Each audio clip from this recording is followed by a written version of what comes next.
Boa tarde, eu sou o Lucas, eu sou o pastor do Campus Zona Sul e também eu sou, tem pessoas aqui da Zona Sul, tudo de bom? Olha lá atrás, que bom.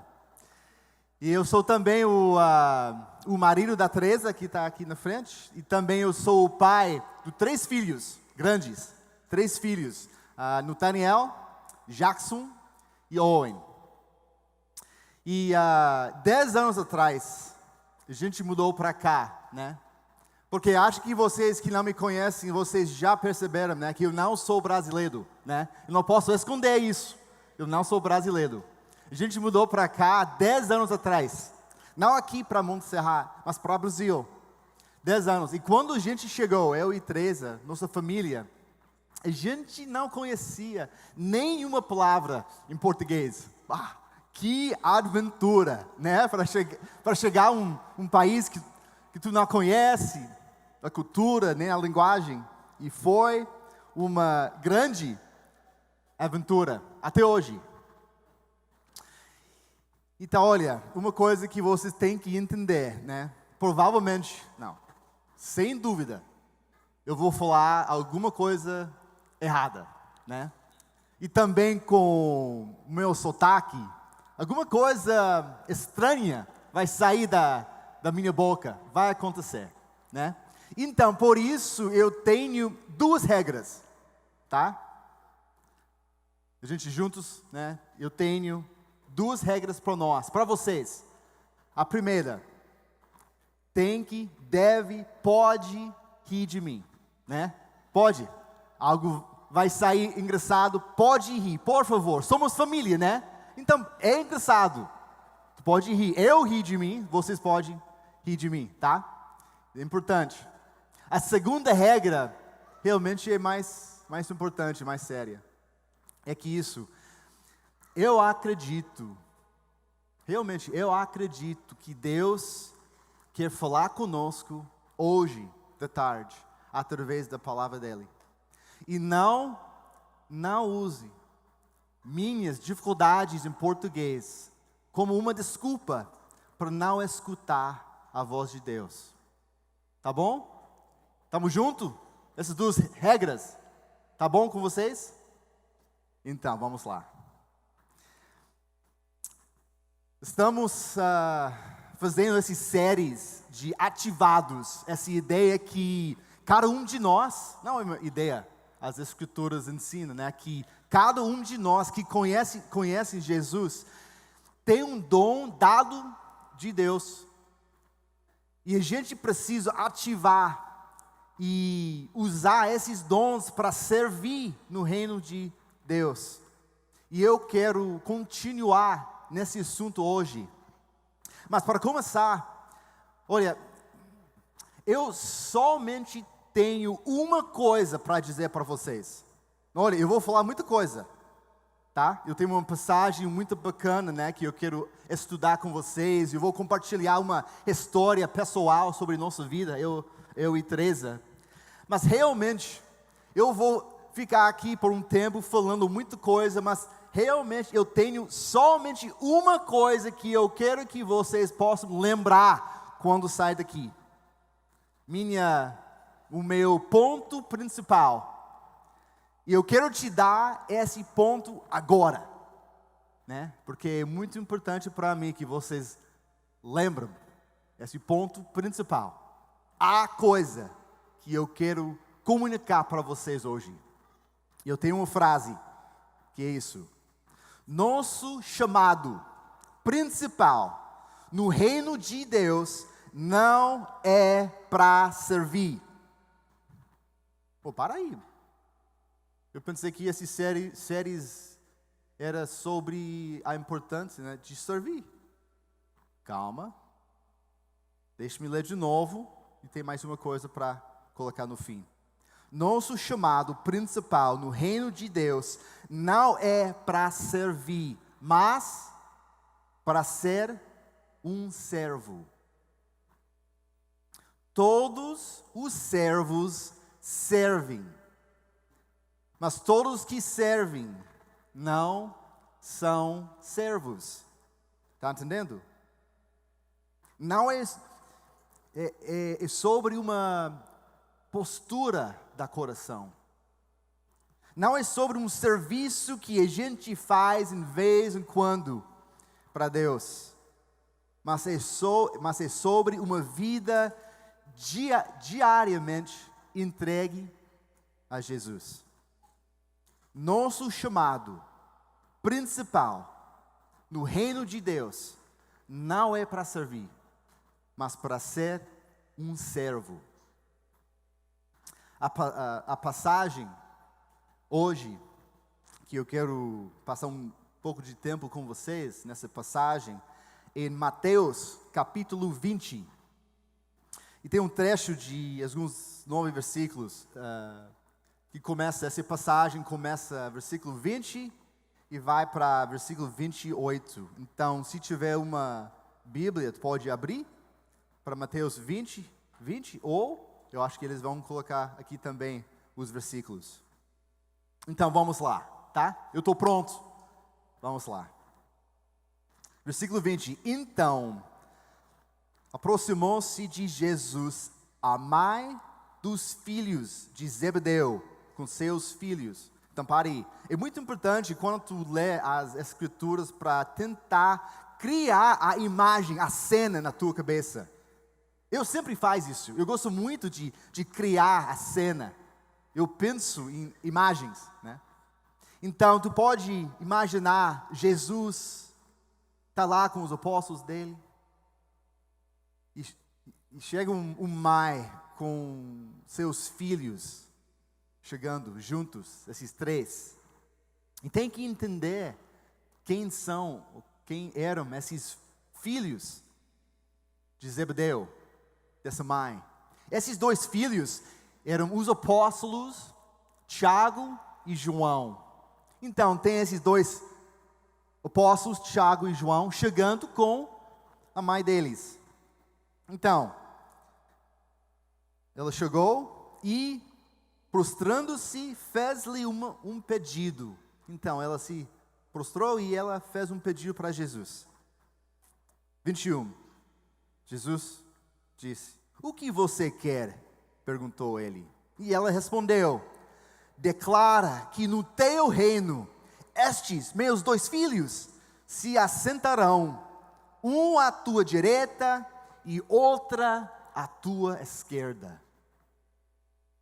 Então, gente, isso foi um grande pedido. Não foi um pedido normal.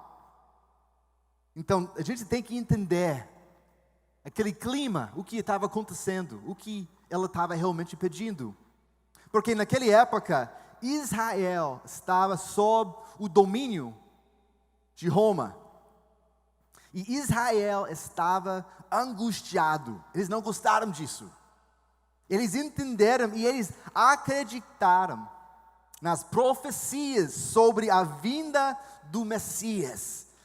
Esse rei que vai restabelecer o reino de Davi. Eles acreditaram que esse rei ia lutar contra Roma e salvar Israel. Os discípulos de Jesus também acreditaram que Jesus, o Messias, salvaria Israel de Roma e restabeleceria o reino de Davi. E os filhos de Zebedeu, os apóstolos Tiago e João, estavam pedindo a serem as pessoas mais importantes, as pessoas assentadas na direita e esquerda do Rei Jesus, as pessoas mais poderosas no reino, para serem os primeiros dos apóstolos. O entendimento deles foi errado. Os filhos de Zebedeu mal entenderam a forma, propósito e cultura do reino de Jesus. E todos os apóstolos tinham esse mau entendimento. Jesus veio não para salvar Israel de Roma, mas para salvar o mundo do pecado, né? A luta não era contra Roma, nem contra nenhum outro governo humano. A luta é contra o domínio das trevas. Paulo, o apóstolo, escreveu isso. Tem outra passagem, 2 versículos muito bacanas, em Colossenses, capítulo 1. Lá o apóstolo Paulo escreveu isso. Pois Ele, Deus, nos resgatou do domínio de Roma? Não. Do domínio das trevas e nos transportou para o reino do seu Filho amado, em quem temos a redenção, a saber, o perdão dos pecados. E vem que a luta é contra o domínio das trevas? E que Jesus veio para nos salvar do pecado? Mas todos os apóstolos mal entenderam. E hoje mesmo, eu vejo o mesmo mal entendimento. Pessoas dizem, hoje, pessoas dizem, venha para Jesus, Ele vai te curar, Ele vai te dar dinheiro. Filho do rei não sofre. Filho da rei não tem problema. Olha, seguidores de Jesus sofrem, né? Seguidores de Jesus têm problemas. Eu tenho. Você tem? Amém, né? Muitos seguidores de Jesus são pobres. E muitos estão doentes.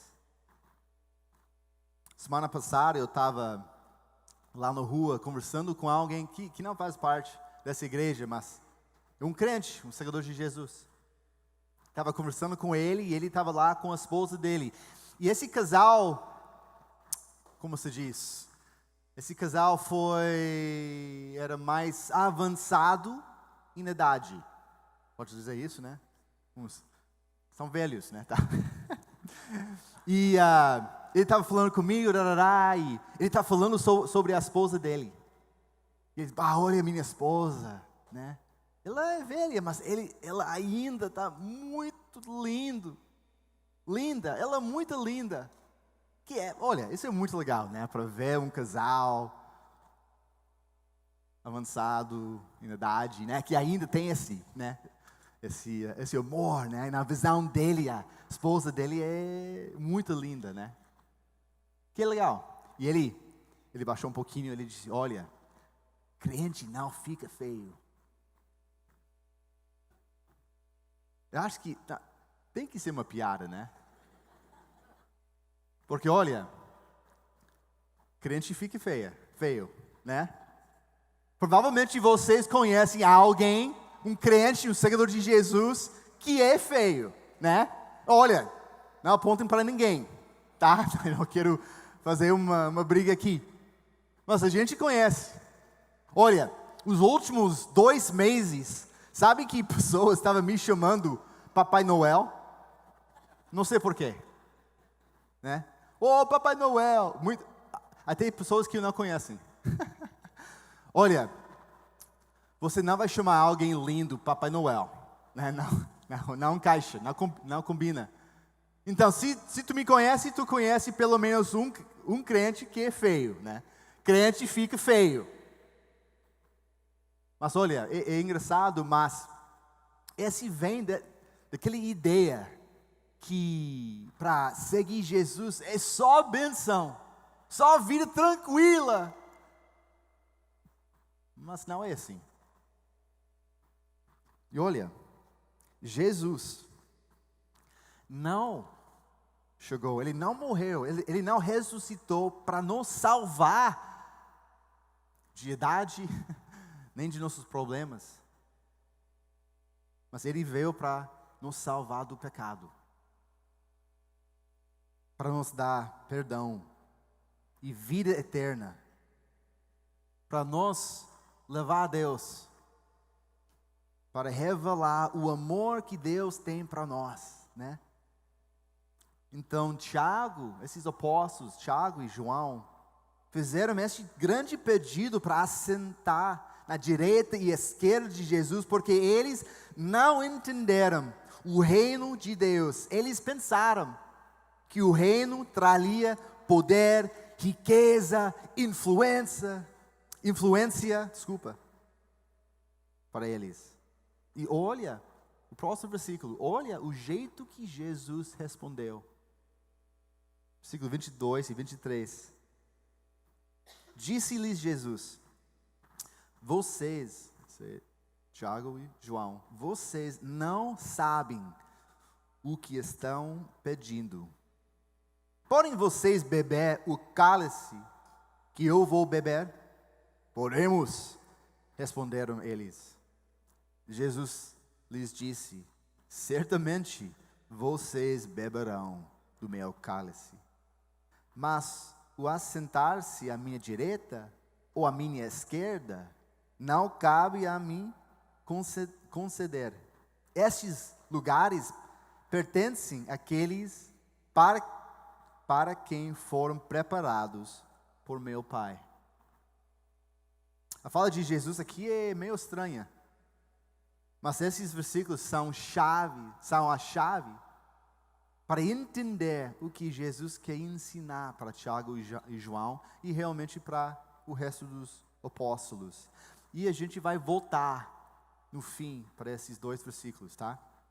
Mas vamos continuar. Olha a reação dos outros apóstolos, porque eles ouviram esse pedido. Versículo 24. Quando os outros 10 ouviram isso, ficaram indignados com os 2 irmãos. Eles eram bravos, porque Tiago e João quiserem ficar os primeiros. Quiseram pular para a frente da fila. E os apóstolos não gostaram disso. Eles ficaram indignados. E todos, nesse momento, estavam agitados e tiveram uma discussão. E tudo isso vem de um mau entendimento do reino de Jesus, baseado no egoísmo. E Jesus, ele aproveitou este momento para ensinar aos apóstolos, os líderes futuros do movimento de Jesus, como o reino dele é diferente. Como o reino é completamente contrário da visão dos apóstolos. E Jesus quer mostrar que o reino dele não é feito de ditadores e trabalhadores, como os reinos do mundo, mas no reino de Jesus, todos são servos. Versículo 25, Jesus os chamou. Então tu pode imaginar, né? Essa discussão, apóstolos são bravos, agitados, indignados. Jesus chamou eles. Vem cá. Jesus os chamou e disse: vocês sabem que os governantes das nações as dominam, e as pessoas importantes exercem poder sobre elas. Isso é a visão do mundo. Também era a visão dos apóstolos. Isso é como o mundo lida com poder e influência. É que quando alguém chega em uma posição de poder, o resto vira os súditos dele, né? O resto vira os servos dele. E agora é ele quem manda. Ele pensa: agora as pessoas precisam me obedecer. É minha vez. Eles precisam cumprir minha vontade. Essa visão, gente, não encaixa com Jesus, não combina com ele e nem pode encaixar com os seus seguidores. Por isso, Jesus disse no versículo 26: não será assim entre vocês. Pelo contrário, quem quiser tornar-se importante entre vocês deverá ser servo. O reino de Jesus é de cabeça para baixo, é invertido. Os líderes, as pessoas de influência, são os servos. As pessoas importantes que têm influência não são as pessoas que ganham e recebem, mas as pessoas que dão. No mundo, para ser grande, para se tornar importante, precisa subir, pisar nas cabeças das pessoas, foco nos seus objetivos e seus desejos. No reino de Jesus, para ser grande, importante, homem ou mulher de influência, deve descer, se baixar, se humilhar. O que mais se humilhar, o que mais botar as necessidades dos outros na frente das suas necessidades, o que mais considera os outros superiores a si mesmo, o que mais cuidar dos interesses dos outros, mais importante você vai se tornar no reino. Para subir, precisa se baixar. E ele continua, versículo 27. E quem quiser ser o primeiro, deverá ser escravo. Isso é muito forte. E ele está enfatizando o que ele já está ensinando. Os grandes no reino são aqueles que se humilham e colocam outros em primeiro lugar. No próximo versículo, Jesus nos dá o melhor exemplo disso. O melhor exemplo de como o reino funciona. E o exemplo é Jesus mesmo. Versículo 28. Como o Filho do Homem, que não veio para ser servido. Deixa-me falar de novo. Como o Filho do Homem que não veio para ser servido. Para aí. Se tivessem alguém no mundo, no universo, que merecia ser servido, seria Jesus. O Rei, o Criador do mundo, Deus na carne. Mas Ele não veio para ser servido. Essa verdade tem que te impactar. Isso é incrível. Jesus, Filho de Deus, Criador, Salvador, Rei, não veio para ser servido. Mas, ele continua, mas para servir e dar a sua vida em resgate por muitos. Não veio para receber, mas para dar e para dar tudo. Para colocar nossas necessidades em primeiro lugar. E Ele é nosso exemplo. Isso me lembra de uma passagem em Filipenses, capítulo 2. Isso é uma passagem que é um dos meus preferidos, minhas preferidas. Filipenses 2, 5 a 8. Que disse, isso de novo é o apóstolo Paulo está escrevendo aqui. E ele disse, seja a atitude de vocês a mesma de Cristo Jesus, que, embora sendo Deus, não considerou que o ser igual a Deus era algo a que devia apegar-se, mas esvaziou-se a si mesmo, vindo a ser servo, tornando-se semelhante aos homens e, sendo encontrado em forma humana, humilhou-se a si mesmo e foi obediente até a morte e a morte da cruz. Ele, Jesus, Filho de Deus, se humilhou por nós. Pense nisso. Jesus é nosso exemplo. Esse é o caminho do reino. Quer ser um líder, uma pessoa de influência, se humilhe como um servo, como um escravo. Quer ser uma pessoa de influência na igreja? Se humilhe. Como um servo, como um escravo. Quer se tornar alguém importante no teu bairro ou empresa? Se humilhe como um servo, como um escravo. Olha, marido, tem alguns maridos aqui, né? Marido, quer ser um líder na tua casa? Se humilhe como um servo, um escravo. Para ser um líder na tua casa, não é para mandar, mas é para servir. Se humilhar. Seja o primeiro a servir na tua casa. Coloque as necessidades, sonhos da sua esposa, suas crianças em primeiro lugar.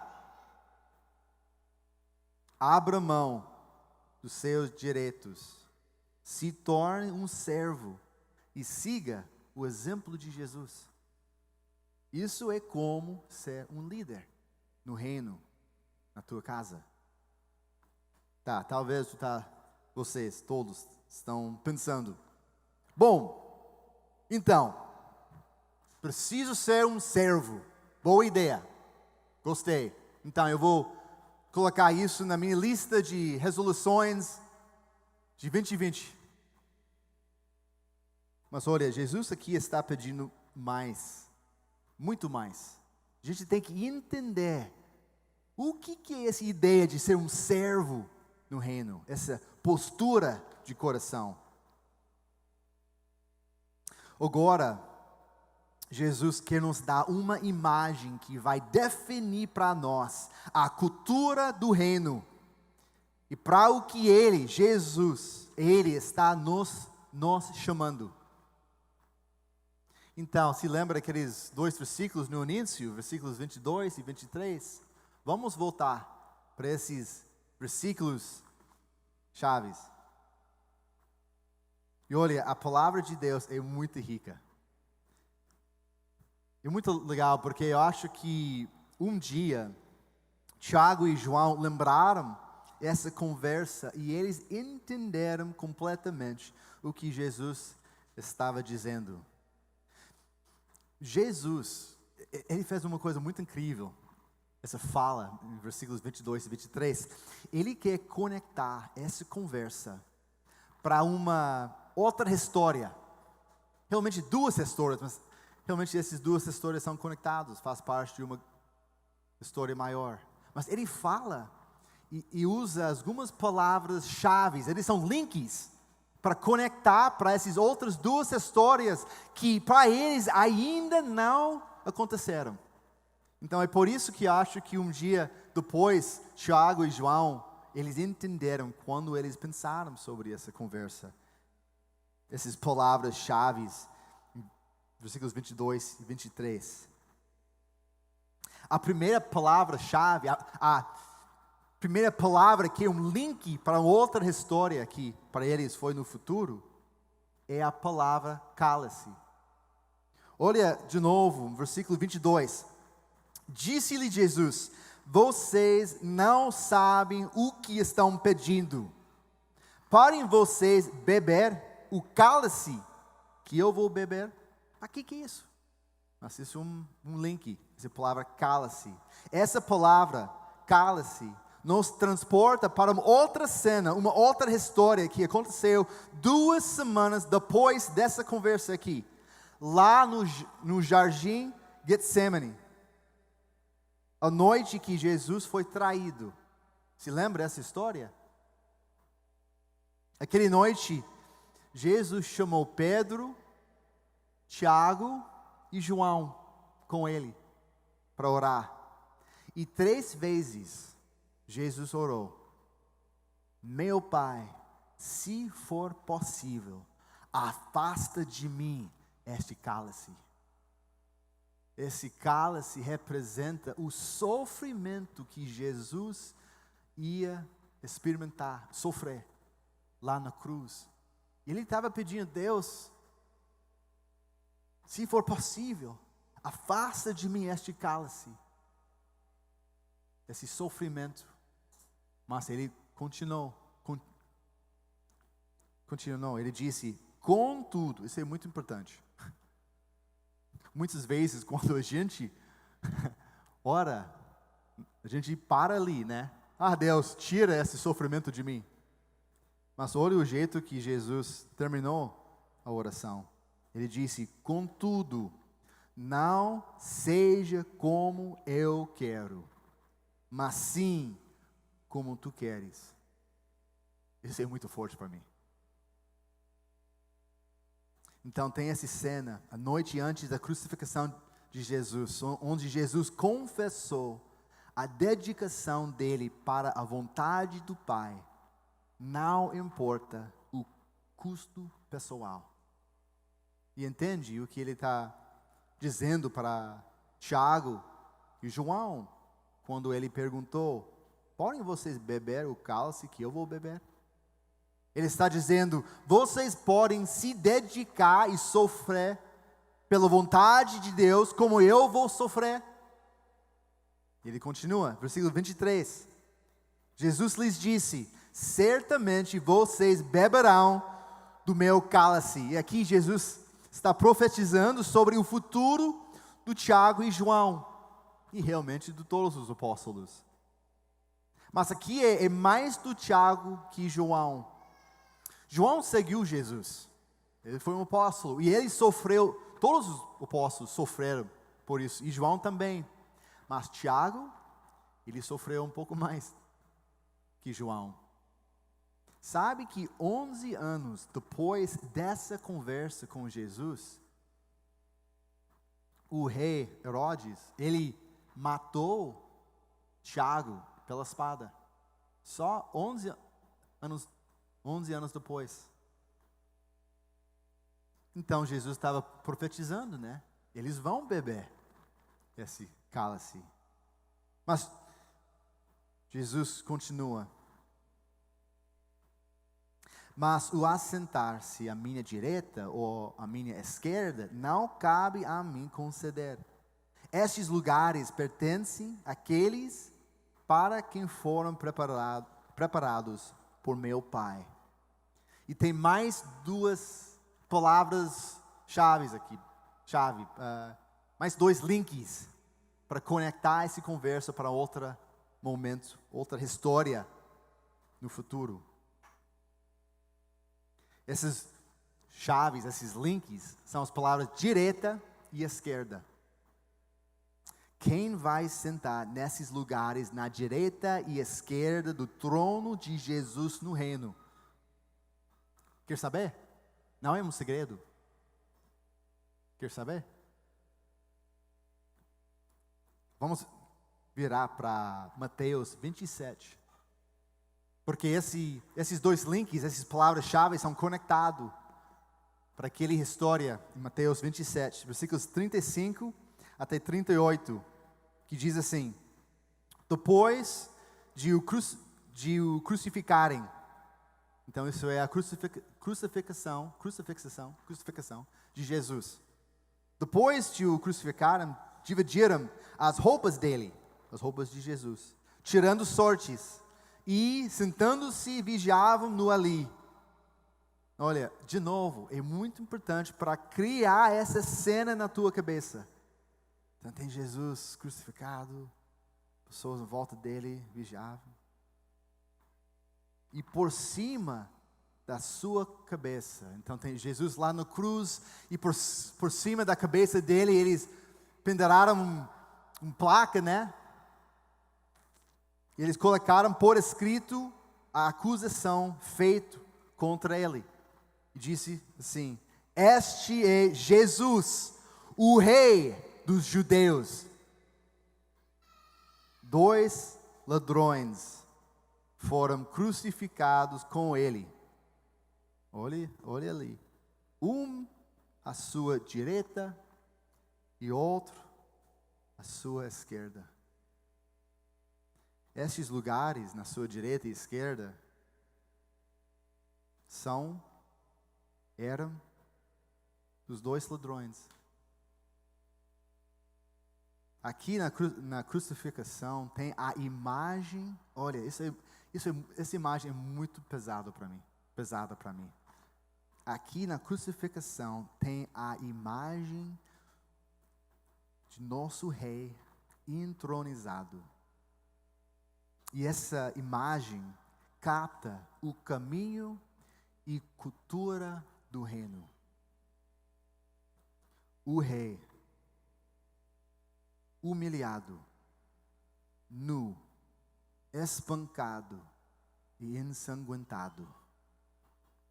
O rei que não veio para ser servido, mas para servir e dar a sua vida em resgate por muitos. Então, olha, o que isso significa para nós, os seguidores desse rei. Se nosso líder, nosso Senhor, nosso rei se humilhou, se entregou, se sacrificou, o que isso significa para nós, os súditos do reino, os seguidores desse rei? Entende o que Jesus estava comunicando sobre o seu reino para Tiago e João e os apóstolos? Não é um reino feito dos privilegiados e poderosos.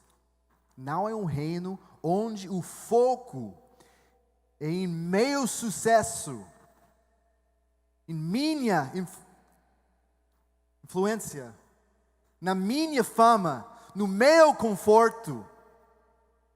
O reino é onde eu me baixar, me humilhar, me render, me sacrificar e me entregar para a vontade, a fama e a glória de Jesus. Olha de novo, o que o apóstolo Paulo escreveu em Romanos 12:1, que disse: portanto, irmãos, rogo-lhes pelas misericórdias de Deus, que se ofereçam em sacrifício vivo, santo e agradável a Deus. Este é o culto racional de vocês. Oferecem em sacrifício vivo. Quando olhar na cruz, a nossa resposta racional, lógica, é para nós nos entregamos como um sacrifício vivo. É por isso que eu disse que nosso chamado não é para servir, mas é para ser um servo. Nosso problema é que a gente quer servir Jesus, mas não quer se tornar um servo. Não quer ser um sacrifício vivo. Não quer se render, se entregar.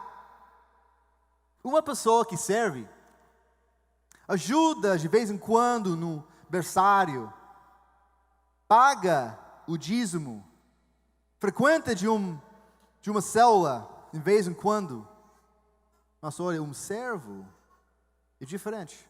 Um servo abre mão da sua agenda, do seu dinheiro, dos seus sonhos, necessidades, e rende tudo para Jesus. E diz para Ele: ó Jesus, não seja como eu quero, mas sim como Tu queres. Isso é a fala não de alguém que só serve, mas de um servo rendido a Jesus. Quando eu encontro alguém pela primeira vez, não leva mais que 3 segundos que eles podem perceber que eu não sou brasileiro, né?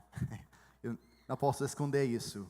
E sempre, sem falha, sempre, eles me perguntam: ô mano, por que tu mudou para o Brasil?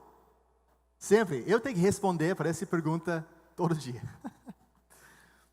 E sabe que eu e Teresa, nós não tínhamos o desejo de ser missionários. Isso não foi um sonho nosso.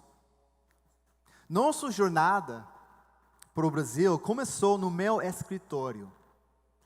Lá eu dobrei o meu joelho sozinho e eu orei para Deus. Eu não tinha nenhuma ideia na minha cabeça, eu senti na minha barriga que Deus estava me chamando para alguma coisa. E eu dobrei meu joelho e eu orei, Deus, olha, eu vou fazer qualquer coisa. Só me manda, me mostre. Eu vou te seguir. Abre a porta. Não importa o que é, eu vou.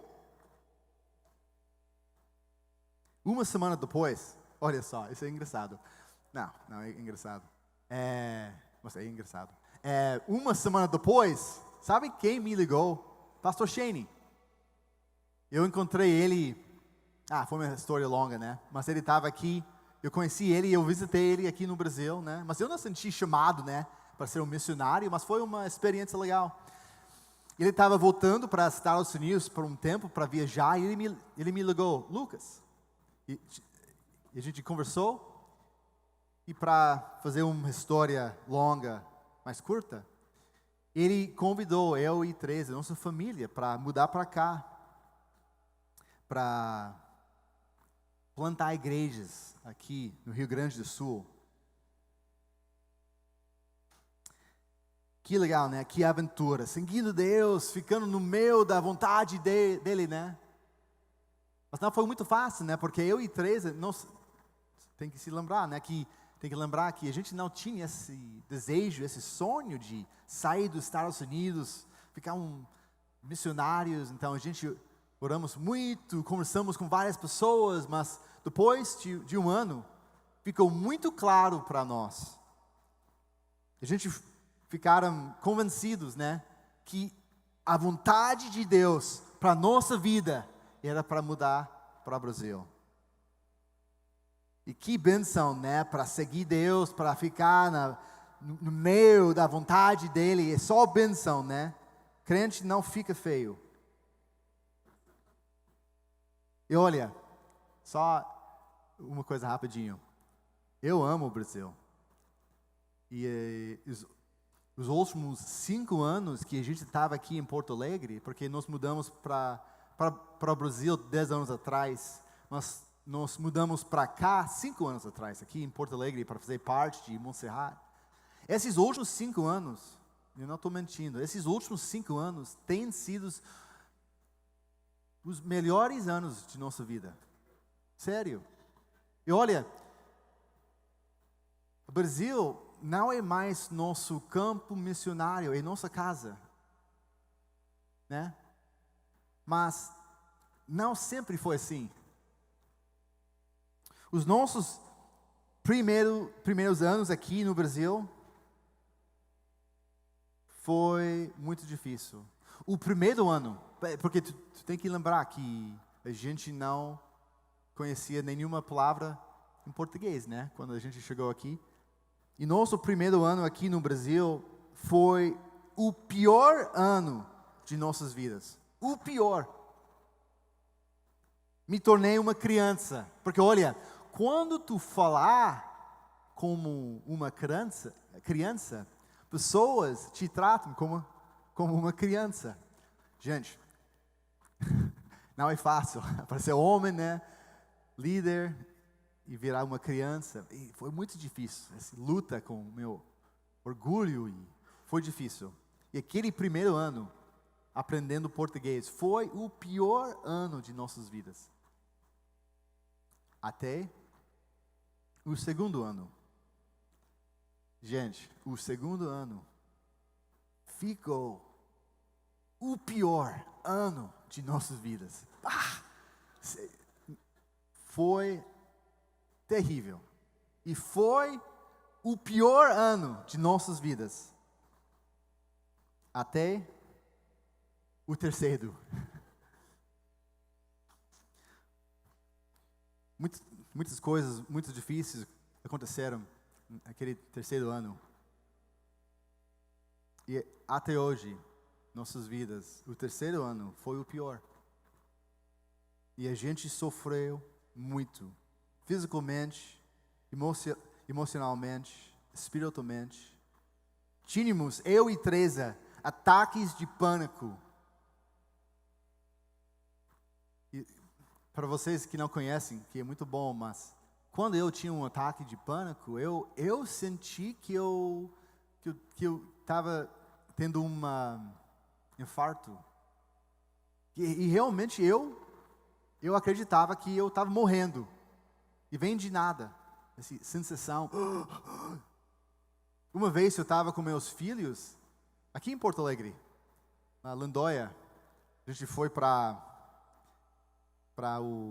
aquele shopping lá, né? Porque tinha um ar-condicionado, foi muito quente. Eu estava lá com meus filhos e de nada eu comecei a sentir esse ataque de pânico, que para mim, naquela época, que eu acreditava que um infarto, né? Eu tenho que sentar. Então, a gente foi para o cinema. Vamos sentar lá no cinema. E eu lembro aquele filme, foi Esquilhos 2, aquele...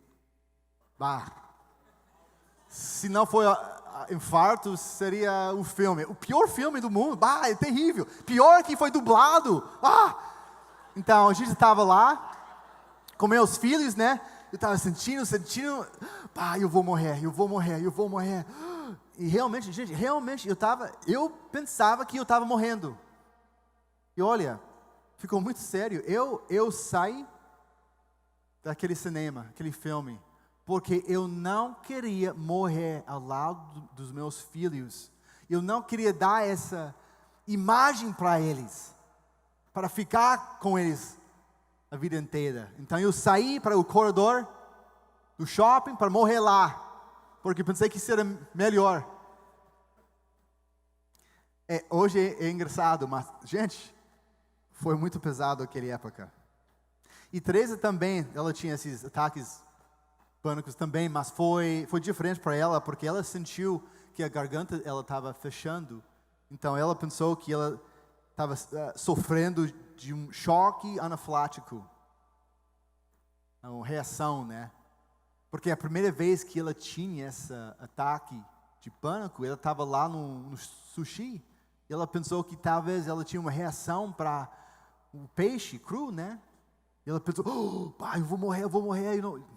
Estava sentindo, fechando.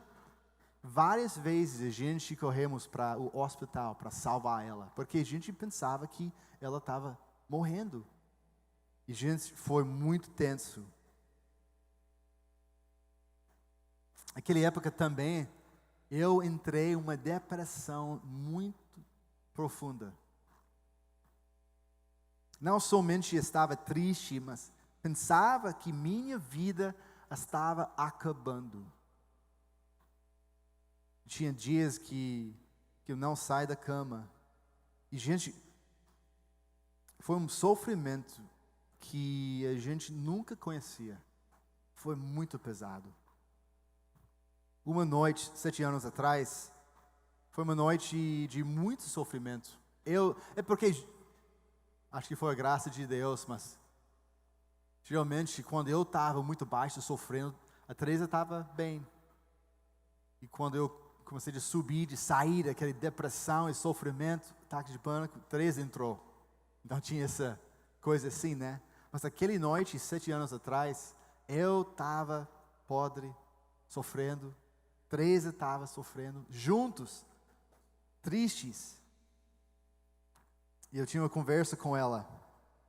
Eu lembro que eu disse, eu não quero ficar aqui no Brasil. E ela disse, eu não quero ficar aqui no Brasil. Então, se tu não queres e eu não quero, por que a gente está aqui? Lógico, né? Eu pausei. Gente, foi um momento de muita clareza para mim. Uma coisa que Deus estava falando conosco.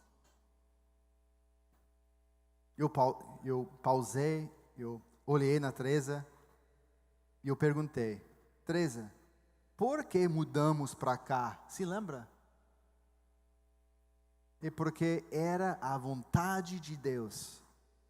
Então, A gente vai ficar até Deus nos mandar para um outro lugar. Não importa o sofrimento, nem o custo pessoal. A gente vai seguir o Senhor. E foi uma noite muito importante para nós. Um momento para reafirmar e dedicar de novo nossas vidas para Jesus.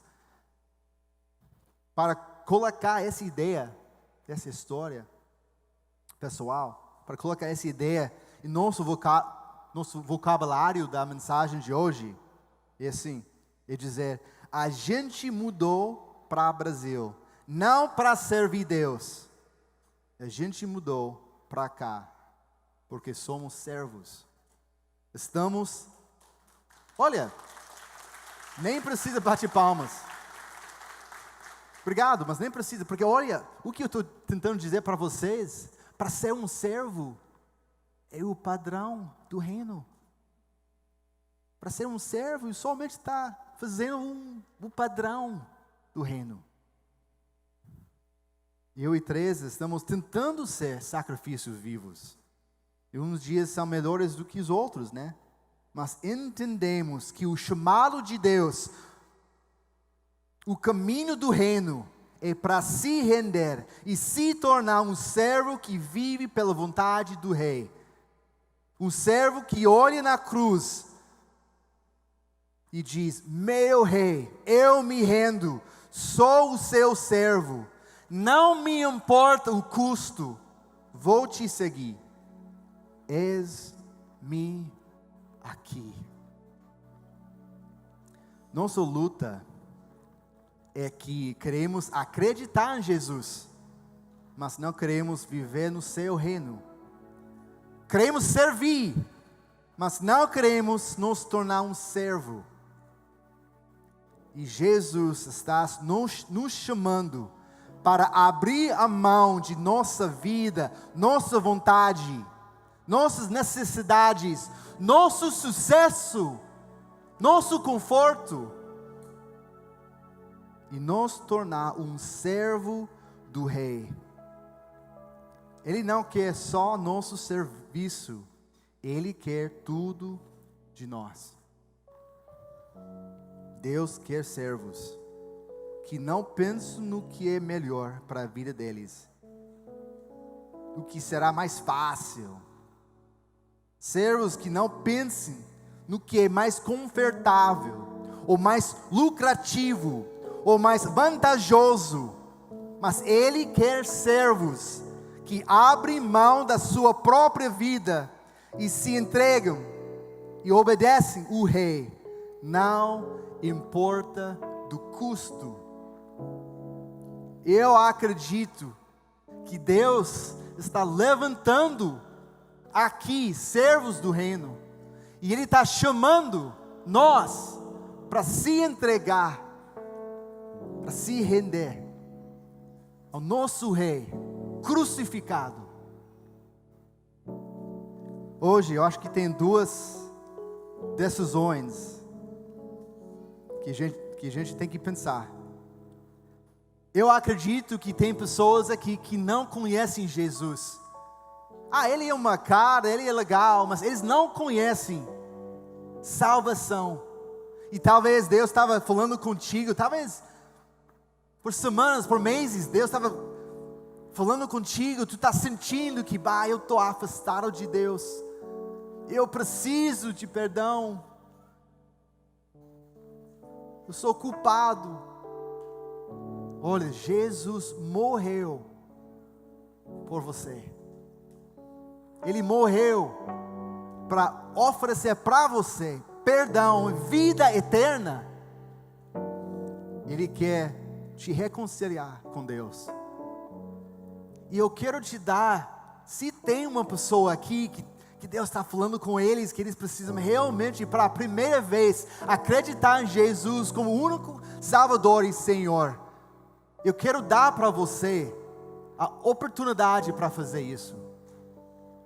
A gente vai ter um momento de tomar decisões, que eu vou chamar vocês para sair das suas cadeiras, para vir para frente, para concretizar o que Deus está falando contigo. E se Deus está te chamando para vir conhecer Jesus, vem, Alguém vai orar contigo e te ajudar a conhecer Jesus e o perdão e salvação que Ele oferece para nós. Ele morreu por nós, para nos reconciliar com Deus. Então, se você está aqui e Deus está falando contigo, se arriscar, não fica na cadeira. Mas quando a gente tem essa música no fim, agora, esse louvor, vem para frente, se humilhar e vem para frente e conhece Jesus. Mas olha, também eu acredito que tem pessoas aqui, não, eu sei, tem muitas pessoas aqui que conhecem Jesus. E eu acredito que Jesus está chamando vocês, seguidores de Jesus, está chamando vocês para se entregar e se tornar um servo, que abre mão da tua própria vida e vive pelo reino, vive pelo rei. E eu acredito que Deus está te chamando a fazer isso, que Ele quer levantar servos, não só pessoas que seguem Jesus de vez em quando, que faz isso e faz outro, mas pessoas rendidas a Jesus, que vão servir, que vão seguir, não importa o custo. Então, se Deus está falando contigo, está mexendo com o teu coração, se arriscar.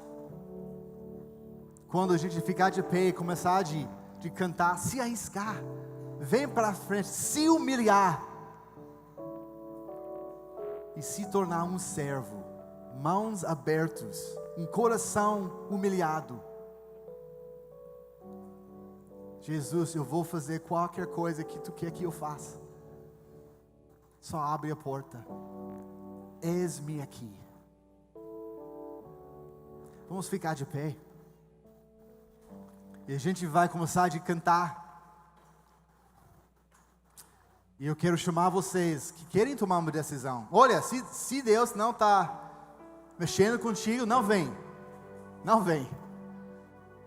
Mas realmente, se Deus está mexendo contigo, e tu quer aceitar Jesus pela primeira vez como Salvador e Senhor, se tu quer chegar para frente para concretizar o que Deus está falando contigo, que tu quer realmente ficar um sacrifício vivo, um servo, com mãos abertas, com o desejo de cumprir a vontade de Deus, não importa o custo. Então vem. Então, vamos cantar? E se tu quiser tomar uma decisão assim, vem para frente. Leva-me mais perto, onde eu te encontro, no lugar secreto, aos teus pés me rendo, pois a tua glória quero ver.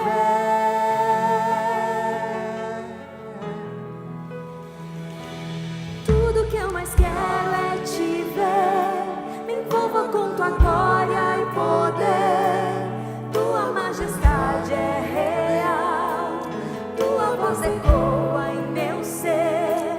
Tudo que eu mais quero é te ver, me envolva com tua glória e poder, tua majestade é real, tua voz ecoa em meu ser. Quero ir mais fundo, leva-me mais perto, onde eu te encontro, no lugar secreto, aos teus pés me rendo, pois a tua glória quero ver.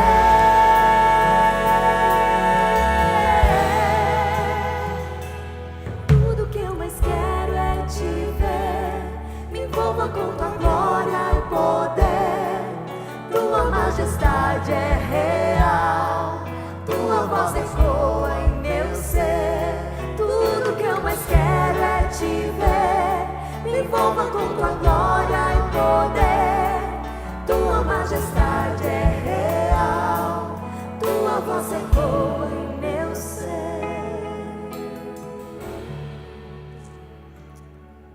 Amém. Não esquece que o momento de decisão não termina aqui, né? Porque tu pode falar com Deus em qualquer lugar. Tu pode voltar para casa, lá no trânsito.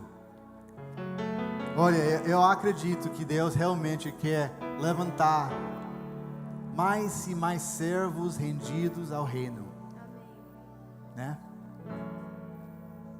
Então não deixa, se Deus está falando contigo, não deixa a oportunidade passar.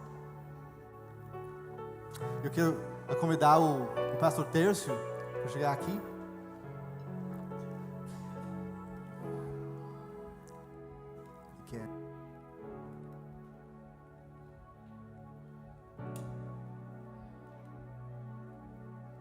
Tereza, vem cá, querida, vem cá. Glória a Deus. Oi, gente, eu sou o Tércio.